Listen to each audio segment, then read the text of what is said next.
हम जानते हैं कि इस पृथ्वी लोक पर 84 लाख योनियों में से एक मनुष्य योनि है और इसी में जन्म लेकर हम इस संसार में आते हैं। धर्मशास्त्रों के अनुसार मनुष्य को अन्य योनियों की तुलना में सबसे अधिक कष्ट भोगने पड़ते हैं। भागवत पुराण में इसका विस्तार से वर्णन किया गया है कि मनुष्य को जन्म से मृत्यु तक क्या क्या कष्ट और सजाएं मिलती हैं। जब कोई प्राणी मनुष्य के रूप में जन्म लेता है तो उसे पहले ईश्वर द्वारा तय किए गए वीर्य से गर्भ में प्रवेश मिलता है।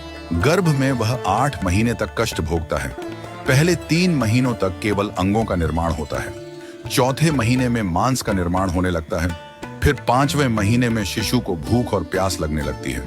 इस समय वह शरीर के भीतर अधिक असहज महसूस करता है क्योंकि उसका शरीर पूरी तरह विकसित नहीं होता और वह मां के आहार से ही पोषित रहता है। भागवत पुराण के अनुसार गर्भ में रहते हुए शिशु के साथ अनेक कष्ट होते हैं। शिशु के शरीर पर कीड़े रहते हैं और वह मांस, रक्त और अन्य असहज पदार्थों से पीड़ित रहता है। शिशु का अंग प्रत्यंग सुकुमार होता है और वह अपनी अवस्था में बिल्कुल असमर्थ रहता है, जैसे एक पिंजरे में बंद पक्षी।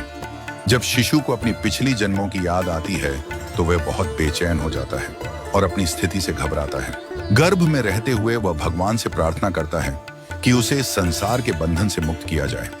इस समय वह बोध करता है कि वह कितना पापी है और कैसे उसे यह कष्ट सहना पड़ रहा है। लेकिन फिर भी जब वह इस शरीर में आता है तो उसका स्मरण पूरी तरह से नष्ट हो जाता है। 9वें या 10वें महीने में जब मनुष्य इस मृत्यु लोक में आता है तो उसे अत्यधिक पीड़ा होती है। वह जोर जोर से रोता है और इस कष्ट भरे संसार में आने के बाद उसे खटमल, चींटियां और अन्य कीड़े उसे कष्ट देते हैं। शिशु को हर क्षण में किसी न किसी कष्ट का सामना करना पड़ता है। मानव जीवन में भी अनेक कष्ट होते हैं। जैसे किसी ने अपने जीवन में पाप किए हैं, जैसे दूसरों का शोषण, हत्या या बुरा व्यवहार, तो उसे अगले जन्म में भी उसी कर्म का फल भोगना पड़ता है। मनुष्य जो अच्छे या बुरे कर्म करता है उनका असर उसके अगले जन्म पर पड़ता है।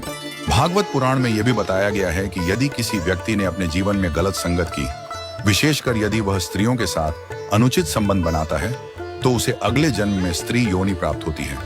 एक व्यक्ति जब जीवन में अच्छे कर्म करता है तो उसे उसके अच्छे कर्मों का फल मिलता है, लेकिन यदि वह बुरे कर्म करता है तो उसे उसकी सजाएं भोगनी पड़ती हैं।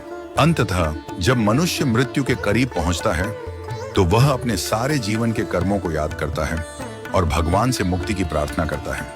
वह बार बार यह सोचता है कि क्यों उसने अच्छे कर्म नहीं किए और क्यों जीवन को सही दिशा में नहीं जी पाया। लेकिन यमदूत उसे उसके कर्मों के आधार पर ले जाते हैं और जीवन चक्र में उसे पुनः जन्म लेना पड़ता है। मित्रों, भागवत पुराण की यह कथा आपको